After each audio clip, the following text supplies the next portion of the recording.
So, welcome back to Underground Strategy Podcast. This is episode 3.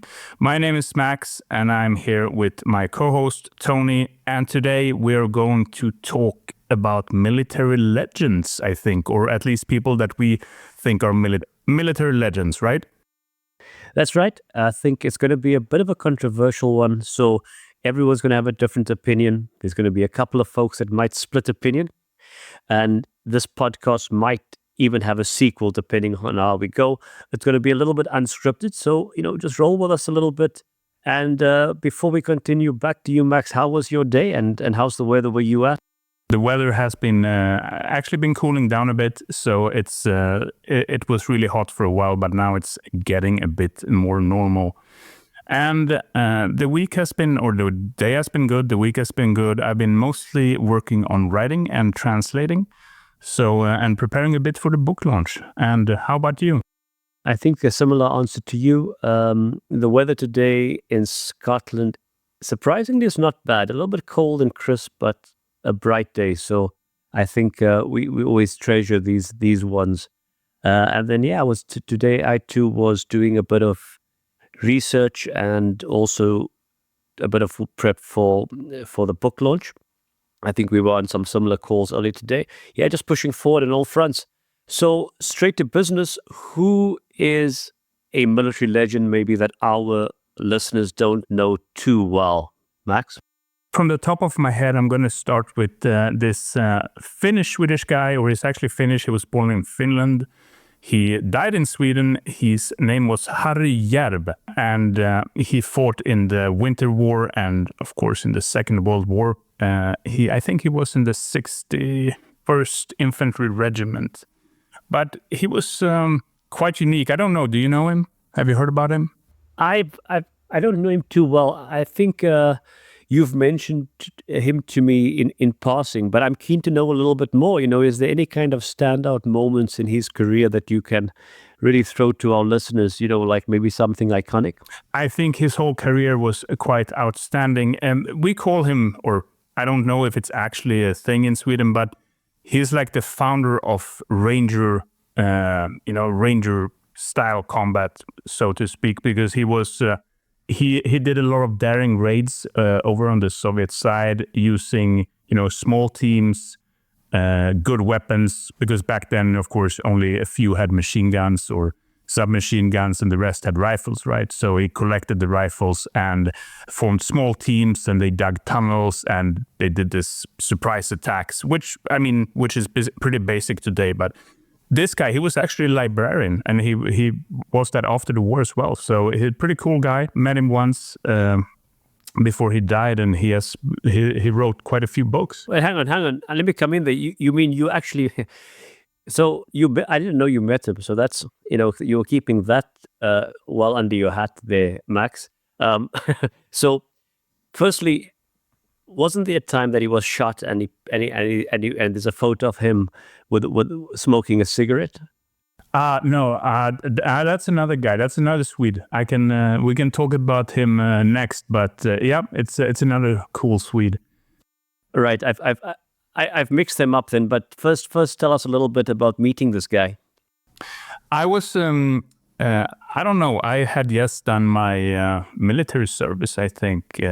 My basic training, or I was in basic training. I don't remember, but it was back in the early 2000s. And I had a friend of mine, or actually a friend of my mother's, that was a colonel in the Swedish army. And he was working with this kind of NATO initiative. And this guy, and he said, we're going to have an interesting guest that's going to come and give us a lecture. And it was this guy. And I've heard about him.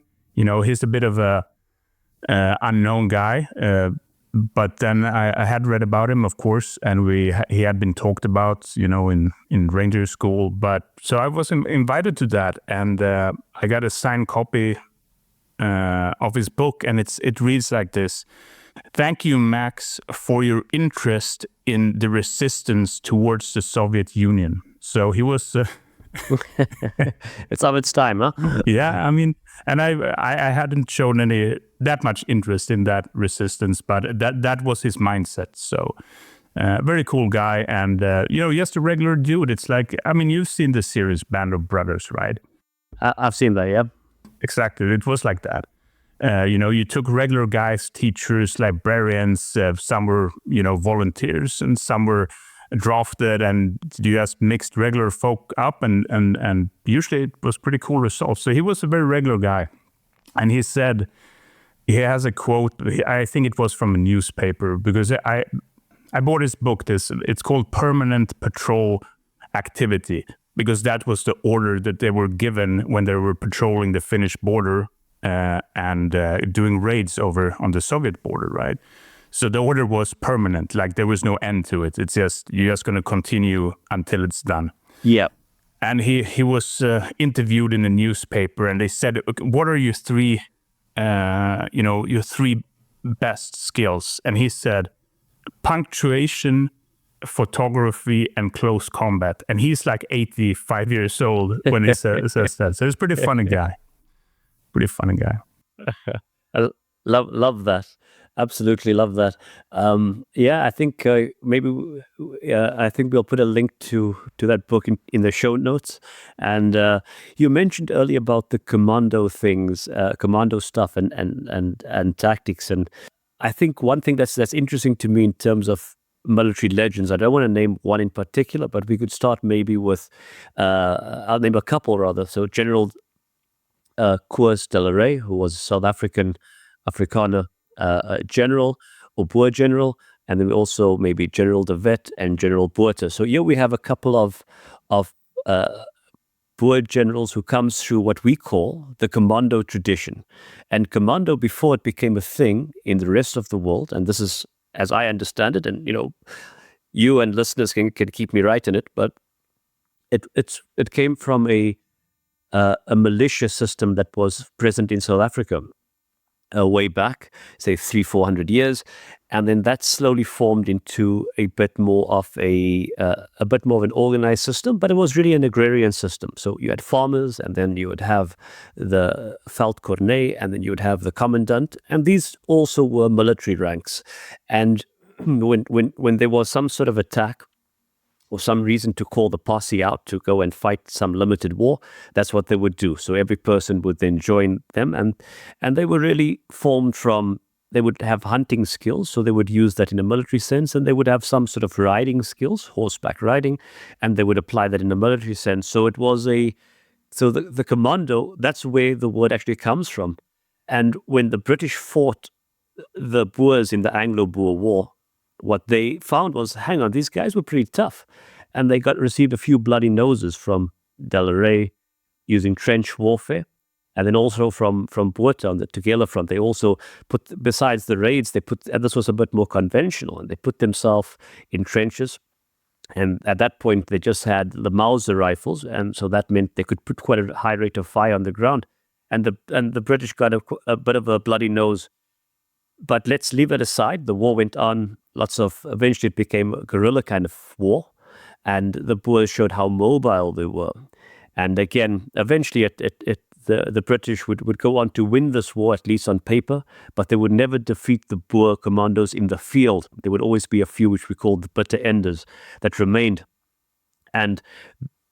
But they took the skills of the commandos so much that it eventually became the name for commandos that we use now for elite forces. So what you had mentioned, Max, I figured while we're talking about legends, let's bring that out there, a bit of the history. And I think the Marines, at least the Marines in the UK, have a song which we have in South Africa. It's actually an Afrikaans song called Meisari Mare. And that's actually their song, and you'll find it in the bands performing it here in the UK too. So just a bit of trivia that I'm throwing out there about the commando military system.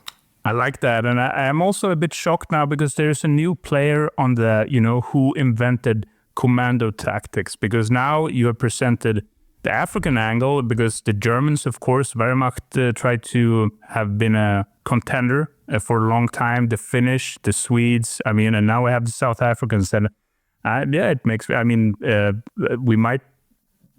might be the thing that they were. And it actually makes sense because, most things were born in Africa. Even the cradle of life is in Africa. So I wouldn't be surprised.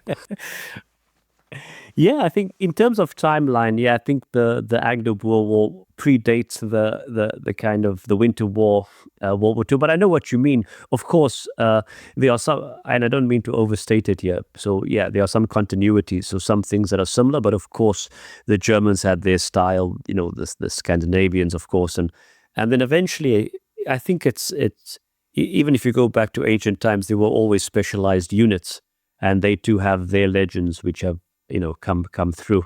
But before we go completely down that, I have one question though. Rabbit hole. One question. Yeah, have you heard the song? I think that something in the back of my head tells me that there is a song about De la Rey. I think it was Bok van Blerk, if that rings a bell. Like some country singer from South Africa, right? If there are any Afrikaners listening to it, I'm going to love it when they hear you say that it's a country singer. But sorry. Yeah. But I don't think they'll take offense. No. I don't think it'll be an offense. It's just I love the way that you've taken that kind of more. To be fair, it is a genre, so yeah.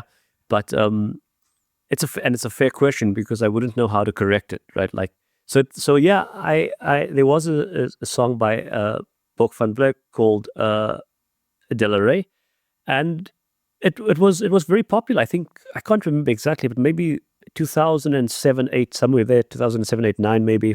Do you want to hear a line? Do you want me to sing a line?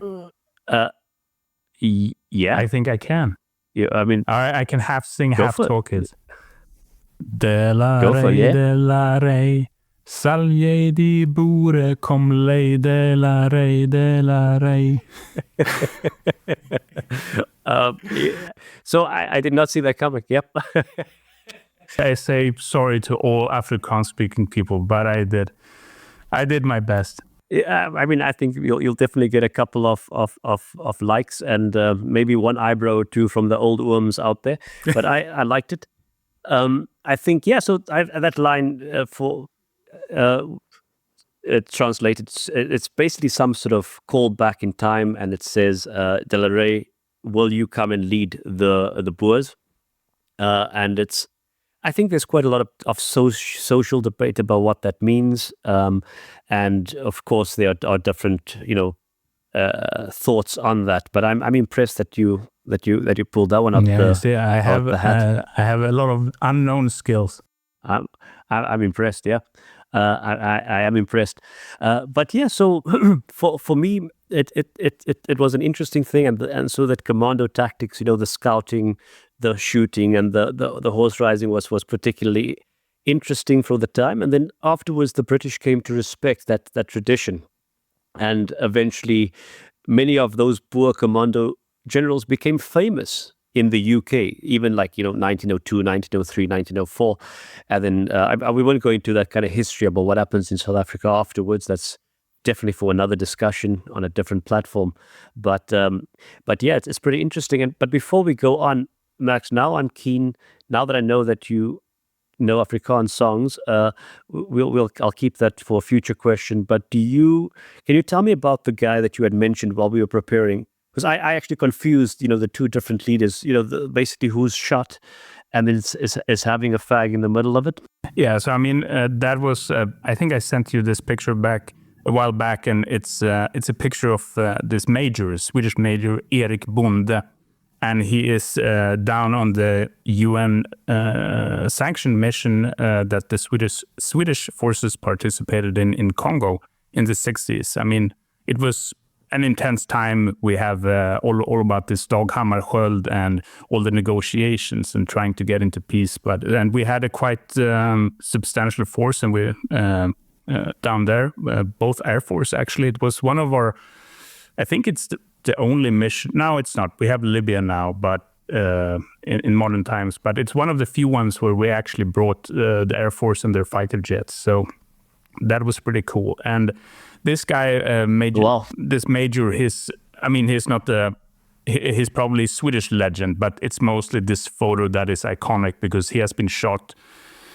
2 times, and you can see, the bullet holes. And of course, they were fighting tribes members, a lot of tribes members back then, and they had this old Enfield rifles, and it was not that powerful stuff. So I guess that he was not seriously injured, but it still looks cool that he sits there without his shirt and he is just taking a smoke in the heat of battle. So I think that was cool. And I mean, we have a lot of T-shirts and merch, and he's often used as a meme guy in a positive way. So yeah, it's a pretty one of those rough characters. Wow, that is cool.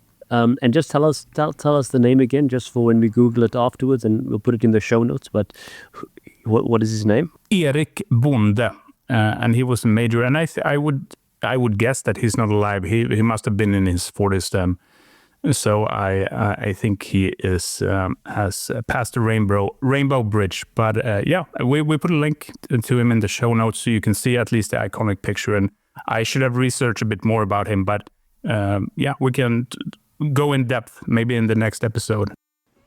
That's more than what I know, and I think a couple of things I want to grab onto there. So yeah, so I mean, I can't do the pronunciation like you. So for us, we call in my sort of just regular English, we call him Dag Hammarskjöld, right? So excuse the pronunciation of the Secretary General, and he was very dynamic, and so it makes sense being a Swede. I know a lot of people underestimated him, and so it was interesting how he deployed people there during the Congo crisis. So and lovely that you guys.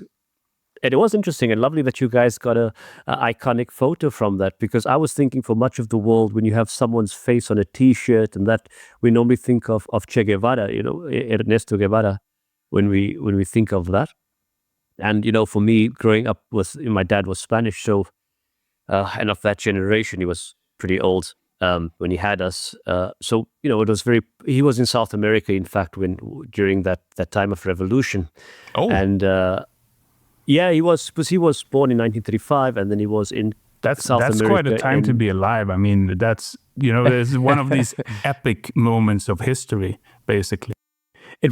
I think so. It was pretty epic. This whole, I mean, it's a time of ideologies, right? So communism, socialism, the Americans, and with the capitalists, the Cold War. So yeah, so he very much, a lot of people at the time identified with this kind of ideas of Castro and Che Guevara, not in the sense of communism per se, but more of the freedom fighter kind of thing. So, and I think for maybe our last legend for this particular episode, I think maybe we touch on Ernesto Guevara, or we call him Che Guevara. And I think the first point I'll make is that Che actually is a slang or colloquial word for friend in Argentine Spanish. So they say, "Oh yeah, Che," like "Hi, Che," "Hi," "Hey man," or "Hey dude." So, and then because he used that kind of Spanish slang when he was, when he met with the Cubans who were in Mexico before they went back to invade Cuba, eventually it was Che, Che, Che, and they called him, okay, well, not Ernesto Guevara, it's Che Guevara. And that's how he got the nickname Che Guevara. And I think maybe someone who definitely divides opinion is Che Guevara. Some people will say, yeah, he wasn't a real soldier. Some will say because he went as a medic with the initial invasion, but he certainly earned his stripes, in terms of bravery. And then afterwards, of course, they'd won the independence of Cuba, him and Castro, and made amazing speeches. And we've all seen the famous photo printed on T-shirts. So that's the one that I was thinking and linking to the Swedish legend, but more the Cuban or Argentine-Cuban one that kind of came to symbolize this kind of freedom fighter. And then eventually, he did put his money where his mouth was, and eventually was killed in Bolivia. But I'll be keen to hear what our listeners think. I know I've got a lot of flack from my Latin American friends, Uruguayans, different views from Argentines, Brazilians on who Ernesto Guevara really was and what he represented. I'm not sure in the Scandinavian world if there are any strong thoughts on it, or if it's just someone that's sort of seen as a historical figure, Max. I mean, he is seen as a historical figure, but I think in the generation we are, and when I grew up, I mean, he's mostly a symbol. So, I mean, his symbolism has, of course, it has changed over time, right? So basically, it's a symbolism of maybe not so much revolution when I grew up, and nowadays it's more, the freedom and freedom of speech, diversity, those kind of things. So I think different generations have read different kind of messages into it, but I think it's, of course, it is on the same page usually. But I will tell you, I will connect the dots with Che Guevara, Castro, and Norman Schwarzkopf, the American general and Desert Storm guy. Let's do it. Do you know what the common denominator is between them? For me? No, I don't. Tell us. All of them wore 2 watches, one on each hand, which is kind of unusual, and but it's kind of cool. I mean, Castro, he rocked 2 gold Rolexes. Che Guevara did the same. Norman, he was a bit more low-key. I think he had some other watches, but they all had 2 watches, 1 watch in each hand, which is pretty badass. That is pretty badass, and I look forward to hearing people comment about the communism of a man with 2 gold Rolexes, right? But we all know that Castro, he changed sides at some point, right? Like there's a video of him in 1950 something saying, "Oh yeah, I'm a capitalist," or I can't remember exactly, but basically some sort of liberal Democrat. And but I like that analogy. So 2 watches, that's pretty cool.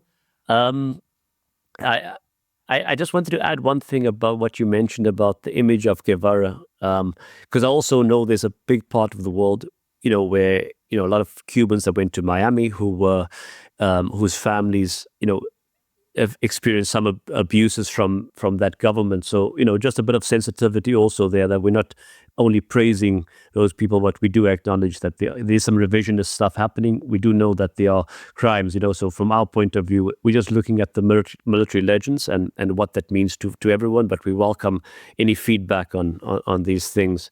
That last point from me. Max, as we sign off, do you have 2 Rolexes? I do not have 2 Rolexes, but I think it's a good style. So maybe in the future, if we sell enough books, I will consider it. That sounds good to me. Thank you so much for joining us today, everyone. It's been lovely to talk about military legends. We'll have a follow-up episode. If you have any suggestions for military legends, for people who have become a little bit part of country's history and myth, give us a shout. Let us know who you want us to discuss, or if you have any thoughts or sound bites, please get in contact. And then, as always, last words to Max. Yeah, and that's it. It's been a great time. As usual, time flies, and I'm looking forward to record the next one. And don't forget that we are on Instagram, Twitter, Facebook, Underground Strategy, and also our website, undergroundstrategy.com. And we're looking forward to see you next week. Bye-bye. Bye-bye.